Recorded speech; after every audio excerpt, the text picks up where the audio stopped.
And so now we have the challenger. Miss Fani Willis joins us today. We've already done our extensive interview with the sitting DA of Fulton County, Paul Howard. And I'd like to begin with you with what seems like an obvious question. Why do you want to be the next district attorney of Fulton County? I believe that, first of all, I live in Fulton County. I've raised my daughters here. I'm a single mom. I'm concerned about all the issues that most citizens are concerned about. Everyone from my city and the city of South Fulton and even below that to north of the county. We have a real concern with public safety. The current office as it operates is broken. It is not going to be able to keep the citizens safe. And I think that the citizens of this county are entitled to the best and the brightest to serve them to make sure that we are safe. The district attorney's office in Fulton should be the beacon of the Southeast. It should be the absolute best office between Washington, D.C. and Miami. And right now what you have is an office of dysfunction and corruption, and we deserve better. And I am the right choice to improve it. Corruption, Ms. Willis, that's a strong word to level against the office that Paul Howard has run for nearly a quarter century. If he gets reelected, it'll be more than 25 years. When you say corruption, speak to it specifically. I think that there are several things, and I don't think that they're any longer up for debate. I was very, very proud to work at that office. I am an HBCU graduate, Howard University Bison. My father is a former, and I guess always, a Black Panther. I take a lot of pride in being Black in America. One thing that I was very proud to do is to serve the first African-American district attorney of this county. I mean, there's certain things that mean things to Black people, and one of those things is our HBCUs, and another for me was to serve this district attorney. I am completely disappointed in some of the behavior that we've seen come out of that office, and just disheartened at the fact that the city of Atlanta, in my opinion, did something that was completely altruistic. They gave $250,000 to this sitting district attorney because this is the reality. We have a gang problem in Fulton County, and they wanted to do something that was honorable. They wanted to go pour money into programs that would snatch children out that are probably very likely to be initiated by those gangs and help them. What the district attorney that sits right now chose to do was take $250,000 of that money and put $195,000 in his pocket. I challenge you, Ms. Reed, and anyone you know, to find any nonprofit organization in this country where 80% of the proceeds are taken to benefit the CEO. And there's no dispute about it, because he admitted that he started the organization because he wanted to give himself a salary raise. That's not why you start nonprofits, and that's not an altruistic reason or a motive. And I think that us as citizens should not only be disappointed, but disgusted. So you raised some strong issues, and indeed Paul Howard has acknowledged some things, including that raise, as he calls it. Even some who were disappointed in that move, but were there from the beginning, said, unorthodox, maybe even unethical, but it was approved. City Council did look at it, and that he did nothing wrong. That's not what they said. So we want to always make sure that the record is accurate. Correct. It was proven that they gave $250,000, but what they've been extremely clear on is they would not have signed off on it if they knew it was used to benefit the individual and not the Black and brown children it was entitled to. And so it's more than unethical. It's more than unorthodox. Let's tell the truth. It's illegal. And if you want to, we can talk about that. Okay. I do want to talk more about that. I want to talk specifically, though, about what you saw during your 16 years working directly. I mean, you were his top aide, his top lieutenant, really. What did you see in that office, and now what suddenly changed? Well, I have to tell you, just speaking of the last subject we were talking about, I have actually found it astonishing, amazing. I am surprised that he would do what we just talked about the money. Had no idea of that. As a DA that worked in that top position, had never heard of this PPP nonprofit that he's bolstering about now. Don't know of any good works that they did, and I challenge you to find some. So that was very new knowledge to me. I did know that the current district attorney had broken relationships at every level of the criminal justice system. Doesn't get along with the county commissioner, doesn't get along with the sitting sheriff, doesn't get along with the police department, does not get along with the judges. But let me tell you what I knew was the most important thing. Does not manage his own staff well. High turnover. Not high, like ridiculous. If there are supposed to be 109, lawyers employed at one time, 230 employees total on any given year for the last decade, you're going to watch 70 lawyers walk out the door. Is all that, though, to be laid at his feet? I understand he's the head of that office, but there's a lot of dysfunctional workplaces, right? We've all been at them, and that's just the way it is. I would say it's not the way it has to be, and we cannot accept it. And it is all laid at his feet. And I'm going to tell you why. Some people would say, oh, well, they're DAs. They're just trying to get their public service. They want to go on and they want to work at these big firms. That is not what we find. You know, now I sit as a defense attorney, and I have walked into courtrooms in Gwinnett, in DeKalb, in Henry, in Douglas, in Cobb, everywhere around here, where the DAs that we trained in Fulton, where we poured money and resources into, because they do not want to work in that dysfunctional office, they have gone and taken that talent, that training, those stripes to say, and they have taken them to other jurisdictions. That is a dysfunctional way to run. But it's not just that, oh, Miss Willis, you're just describing a bad work environment. What do we as the voters care about that? Let me tell you what we as the voters care about it. It means when someone that you love is hurt, when they are armed robbed, when they are pistol whipped, when they are raped, God forbid, when they are murdered, you have a DA sitting there that doesn't have the qualifications and the experience to do the job. What I can guarantee you is with my reputation, with my community ties, I am going to be able to attract the best and the brightest minds to that office. And we are going to have DAs that stay, that love to serve the citizens in Fulton County, and that we pour into. And it's going to make a difference in everything that a DA should do. I want to know how, when you decided to enter the race, were you approached, and by who? Oh my God, I've been approached for probably 7 or 8 years. People have been begging me, will you please run for the district attorney's seat? The office is broken. What kind of people? Oh my goodness, from community activists. I can tell you a funny story. There's an African-American couple, the Jordans. They live down in South Fulton. I was sitting at the nail shop one day, minding my business, having like one of them days for yourself in the nail shop. And I can remember that Daphne Jordan, who is a big community activist, and her husband, Walter Jordan, she did the slider bill. I don't know if you're familiar with the slider bill. And I'm sitting there minding my business, getting my nails done, having some just Fani time, right?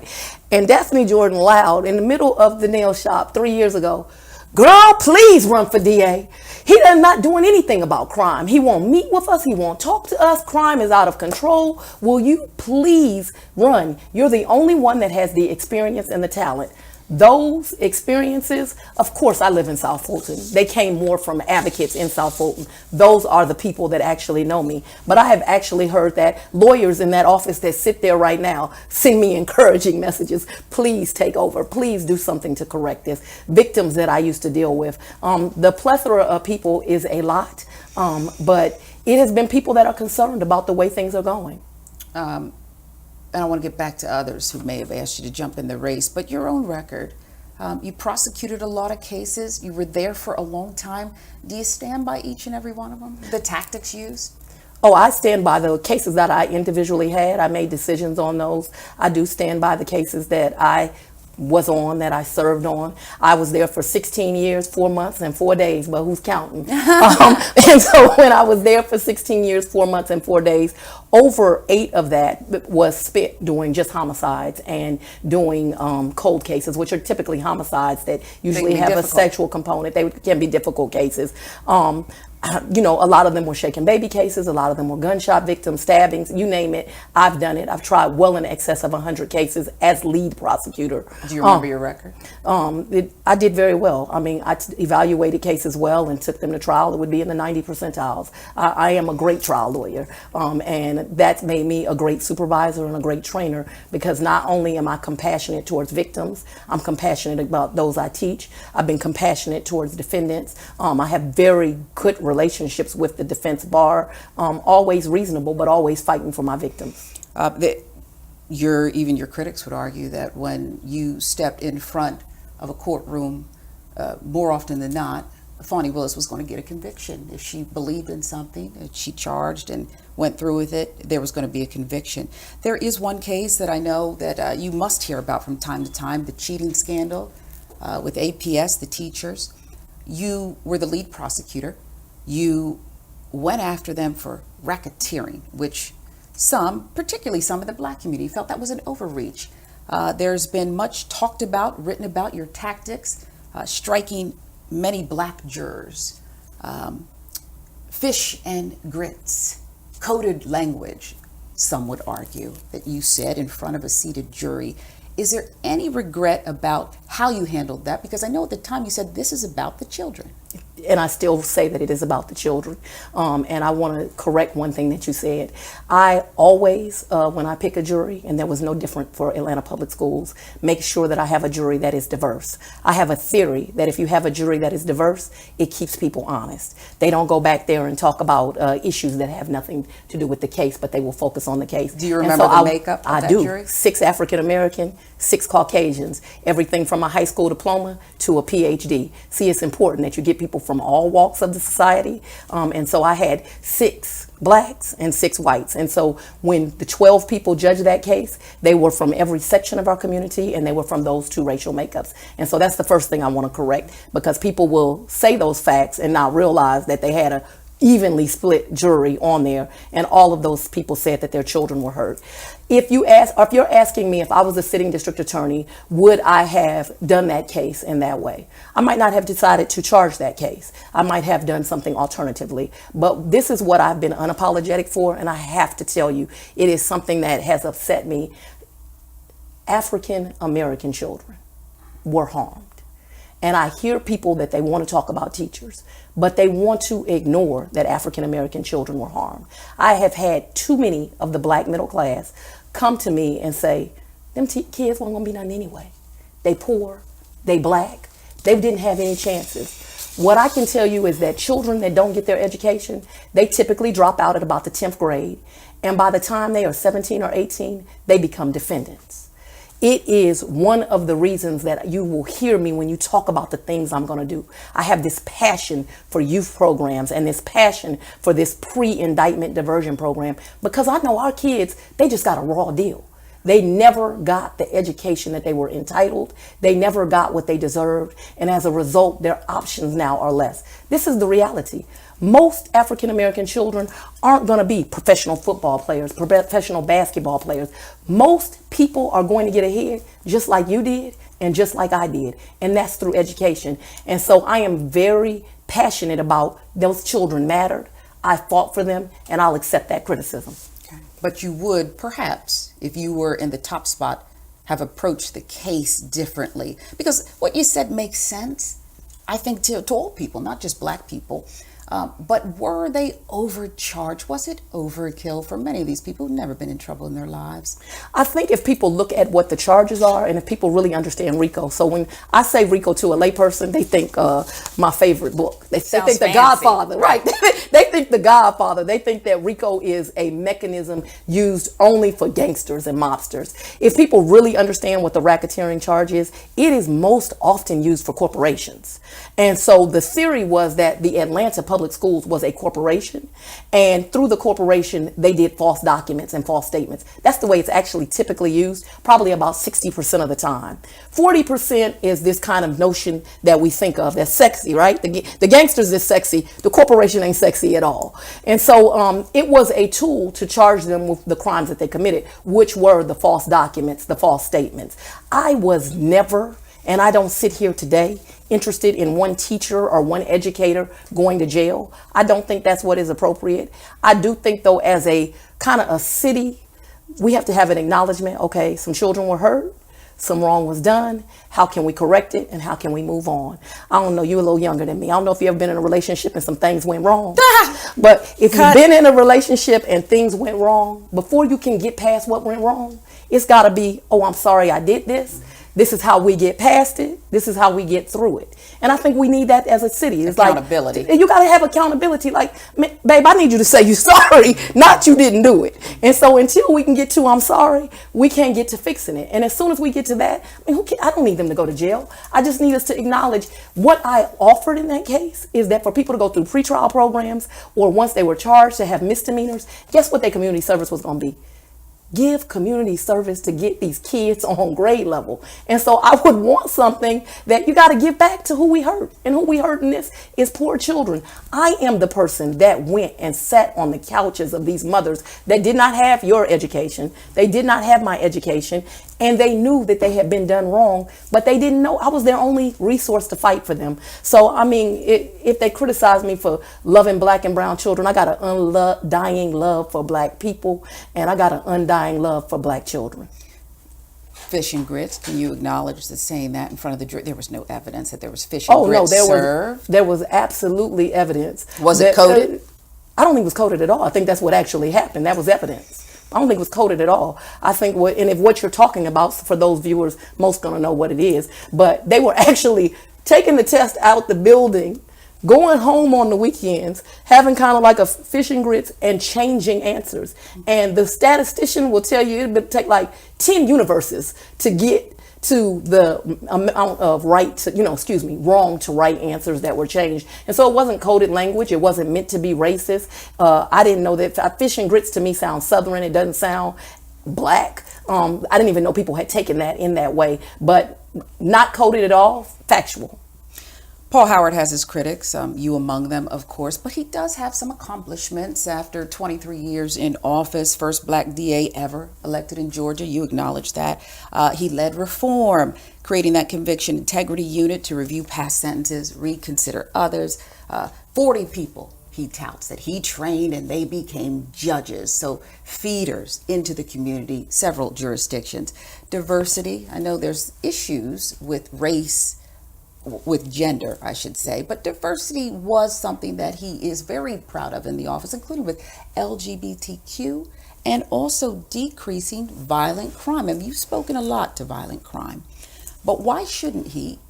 We do acknowledge that it has come down since he first became the district attorney in Fulton County. If we're talking about in the 90s, but if we really want to talk about crime stats and how we compare to other cities, I would tell you that those numbers aren't completely accurate as to where we stand with other cities. And I have some stats here if you want to talk about them. You brought your folders, but why shouldn't he, in a nutshell, if I ticked off those accomplishments, why shouldn't he get another term? Because first of all, this office is not about Paul L. Howard Jr. This office is not about Fani Willis. This office is about the people of Fulton County. And the people of Fulton County deserve the very best. She's sitting here with you today. She is the person that is going to actually bring programs that instead of indicting thousands of black and brown young men, thousands of people in general, we're going to put them in programs and change their lives. Because you're sitting in front of someone that is actually going to deal with these repeat offenders. Because you're sitting with someone today that actually wants to make a difference. Because they deserve a DA that won't have sex with his employees. Because they deserve a DA that won't put money in their own pocket when it should go to benefit children. Because we deserve better. It's not his office. It is the office of the people. You are unapologetically hard on him now. But I want to show you something, because this is what you said and it wasn't that long ago. And I think we have to be honest about that too. Is what she said. I want to thank Mr. Howard. Me and him have very heated conversations sometimes, but I wouldn't work for any other DA. I would never go to another jurisdiction. What I respect most about him is he always does what he thinks is right. And he really fights for victims of crime. As you sit here challenging him, you said he always does what's right and he fights for victims. What changed from what you said then to where you sit today? I want you to take that statement in its whole, because I think that it's important in his whole. Sure, context. Context, right, actually, in context. But not just context, the literal words that we're saying. Do you remember the part that says, me and him have very heated arguments? That was in the beginning. That was in the beginning, because that's the truth. I have never said that Paul Howard did not do anything good during his 24 years. What I have said is, today as we sit here unfit. One thing that I have respected about Mr. Howard is there was a time I thought that he really fought for children, despite all of the hype. Do you think he doesn't fight for children now? I think if you would steal from black and brown children, that you don't have children at the center of what you're trying to do. I think it makes you unqualified. I believe it makes you unfit. Let's talk more about money. You know what's being whispered and shouted, frankly, by your opponent and others. You are in the pocket of the police union. They gave you money. One of the officers charged in the Rayshard Brooks case donated $1,000 plus to your campaign. I want to know how much money you've gotten from the police union, because we know that that can come in various forms. And I want to know why you took it. All right. So let's talk about that, okay? The first thing is, let's talk about the officer, because that's, I think, the easiest thing, and I want to deal with it. Officer Roth. There are 2 attorneys on that case. You know that? Because there's 2 officers charged, right? One of them, Noah Pines, gave me money before Brooks ever occurred, gave me money recently. Also gave money to Christian Y. Smith. The Black Lives Matter purported candidate. Yes, the Black Lives Matter. So Noah Pines gave $250 to Christian Y. Smith, gave $500 to me, and then gave $1,000 to me. He represents Roth. That's who you're talking about. The other attorney on the case is Don Samuel. Isn't that interesting? Don Samuel gave $1,000, and you know I need my glasses, and $250 to Paul Howard. In addition to that, and I brought it for you because I always want you to know that I'm going to tell you the truth, he also ran a paid ad for Paul Howard in the Jewish Times, which would cost money. And so in essence, you have 2 attorneys for 2 officers on that case, an attorney that the other attorney actually gave more proceeds to Paul Howard than was given to me. Noah Pines would have gave to Mickey Mouse if he was running against Paul Howard. They got a long history of Noah is a defense attorney. Let me tell you this too. Over 1,500 people have given money to me. More than 85% of them are African American. Over 500 of them are attorneys, mostly defense attorneys, in comparison to probably less than 50 for him. People want to change. They know that that office is broken. So, and you asked about the police union because I want to be complete. They gave me $2,500. I think $1,500 and $1,000, or $1,000 and $1,500. But they have given me $2,500. I've raised over $340,000. I'm in the pocket of nobody but God. I am on God's journey. Nobody is going to control me. I think what you are actually hearing are cries of people that they're not concerned about who controls me. They're concerned about who's not going to control me. I won't be controlled by money. I won't be controlled by the rich and powerful. I don't even know them. All I want to do is get up, go to work, do my job, follow the evidence, and do what is right. Paul Howard wants to be known now as the great police reformer. Let's talk about the truth. The truth is he's got 125 to 130 of those public corruption cases sitting on his desk. The truth is he has 43 that are excessive force. He says the police won't cooperate. The body cams suddenly get turned off. The truth is that in 4 years, not counting these 2, he's charged 2 officers. 41 sit uncharged. Let me tell you something. We don't always have DNA and video in a case. You have to have courage. What you're sitting with is a woman that has courage. I'm going to look at those cases, look at the facts, look at the evidence, and make a decision. Sometimes the decision is going to be, we're going to charge the officer. They violated the law. Sometimes the courage is going to be, ma'am, I am so sorry that your son was shot. I don't have the evidence. Or they followed the rules. This happened, and I have to clear them. But whatever the right answer is, I'm going to give it to them. Let me tell you something else I'm going to do, because we're going to have transparency when I'm the district attorney. We're going to put all 130 of them cases on the website. You being a reporter, you can call me anytime, but you won't even have to call me. You'll get to say, let me click on this case. Okay, Ms. Willis says the office received this case on this date. This case is being presented to the grand jury. This case is cleared.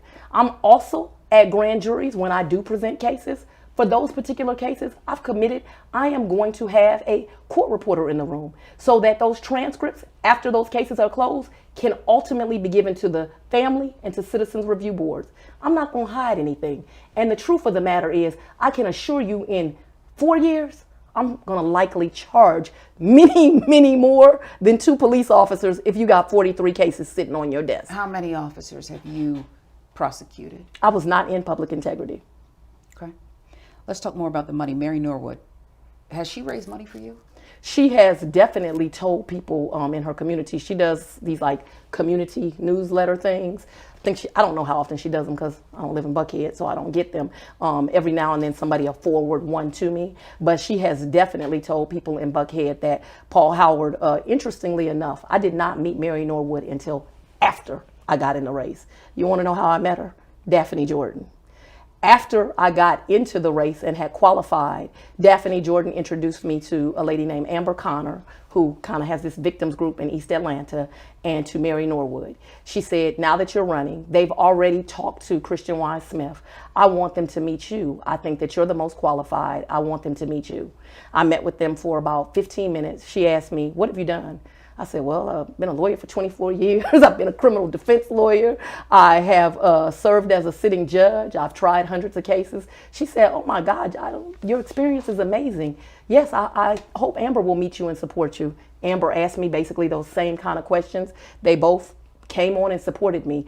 Honestly, they supported me because them, like Daphne, had attempted repeatedly to have meetings with Paul Howard about crime in their respective areas. He blew Daphne Jordan, who represents my city, South Fulton, off. He blew Amber Connor, who represents East Atlanta. He blew her off. And he blew Mary Norwood, who represents, of course, Buckhead, off. But how much money has Mary Norwood raised for you? I don't know how much money she has raised for me, but she's definitely put me in memos and things of that nature. I'd be guessing. It's not even $15,000. That's a lot of money, though, from the local Out race, of tight race. Out of $340,000, let me tell you what raises me money. I spend 12 to 14 hours a day on the phone with somebody like him sitting right there.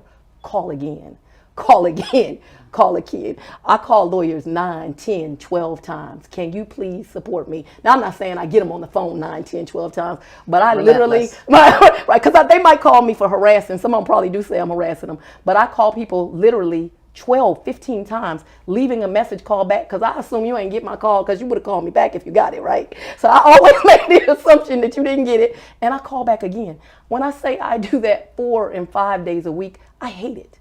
I hate Should it. it concern people, particularly the climate we're in with this racial awakening, this social justice reform that people are demanding, no longer asking for? Should it concern them that you are getting money from the police union, that Mary Norwood's raising money for you? And then there's the accusation that the Republican Party has entered this race and is trying to impose their will on this race. Should that concern people? None of the above should concern people.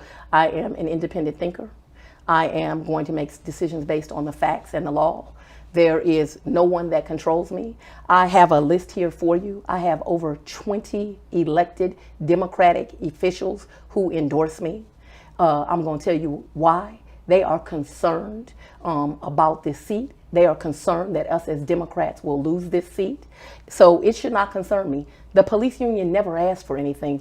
Ironically, I don't even know why. The day that I did the endorsement, it was put on film. Channel 2 came out, and I very clearly said, police violate the law, they're going to get charged. That was going to be one of my questions. You will prosecute absolutely, and hold accountable police. I absolutely will charge police. Elected officials violate the law, they're going to get charged. Tom Smith, your average citizen, violates the law, they're going to get charged. But one of the foundations of my candidacy is that no one will get charged without due process, and nobody will get charged without proper investigations. Let me tell you what happens now, because this is one of the main reasons I think that this office is broken. The police arrest somebody on what is probable cause. We all know in the criminal law that is the lowest standard. They've done their job. That somebody said, Miss Reed did it. Miss Reed gets arrested. I've said that plenty of times. Never been arrested though, Miss Willis. Okay, but Miss Reed gets arrested in my hypothetical. What should happen then is when it gets to the district attorney's office, we are going to do a complete investigation. upon us doing that complete investigation, I believe far less people are going to get indicted. Because I think when you do a thorough investigation, you'll find evidence is not there. Guess what else you'll find though? Evidence is there. And now we actually have the evidence to make the case. And so we can pursue them. The other thing we're going to do is what I love to talk about, which is my pretrial program.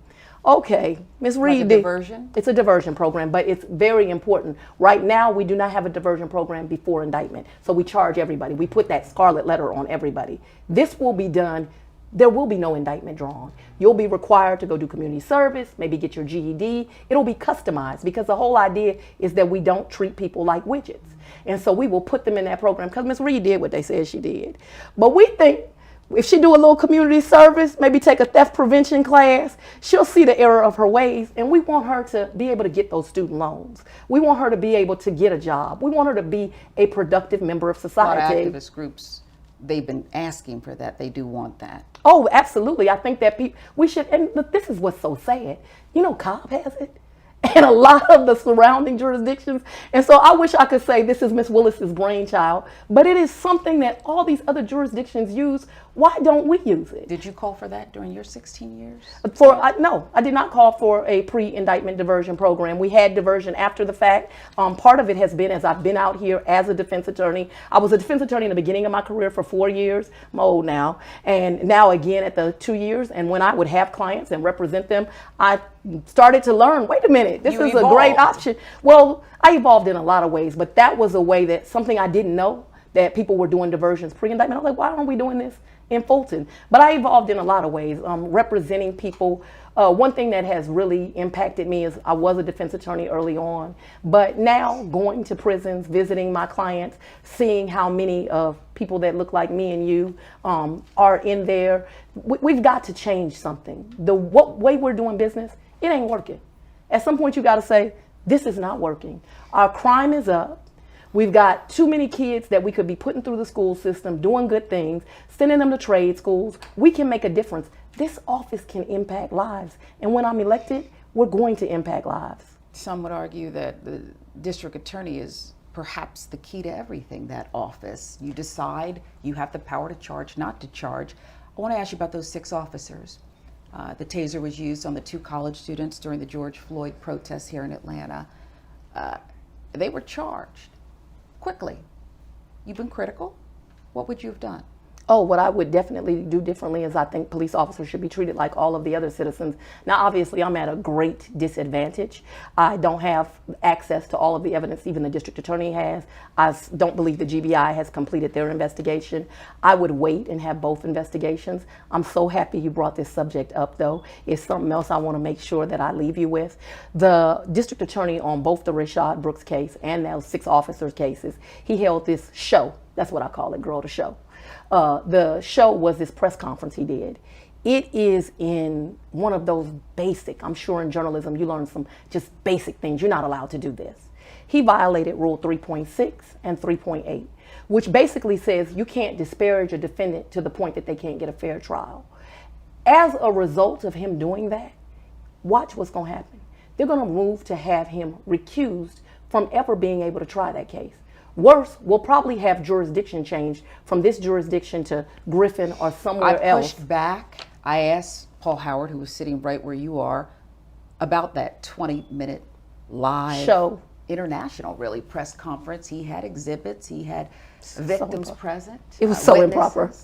And he said he was compelled to do that, not for a show, not for politics, not because he's in a tight runoff with you, but because of the climate, and people wanted and needed desperately an explanation.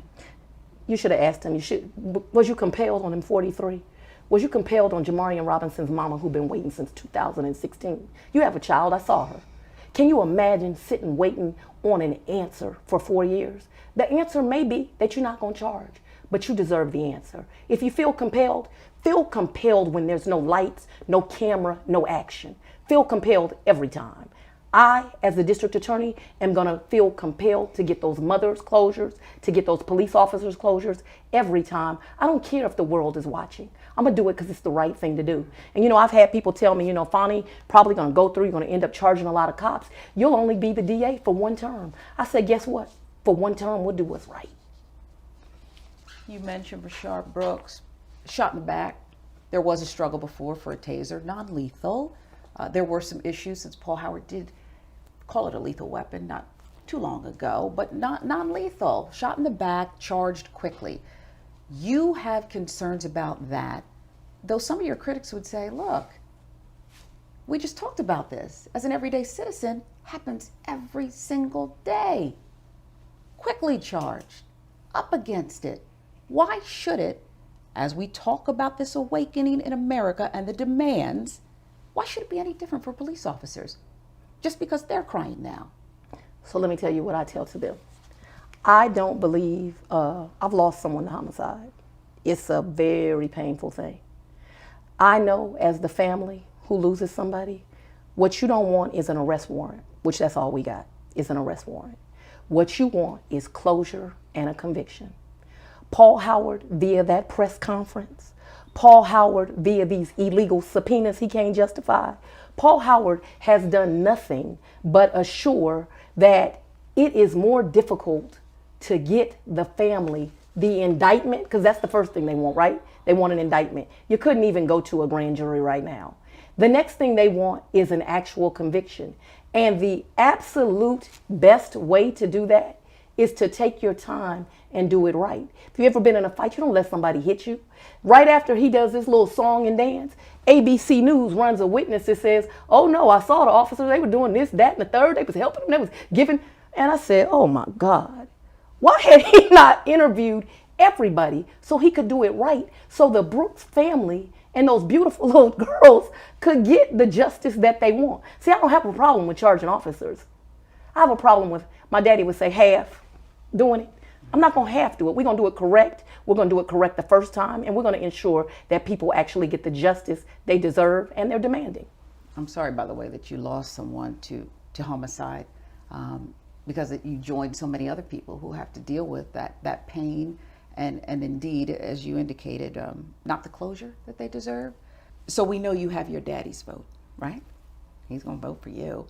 But for other people out there who have not made up their mind, have questions about who you are, who you're aligned with, make your closing argument to them, because the runoff is coming up quickly.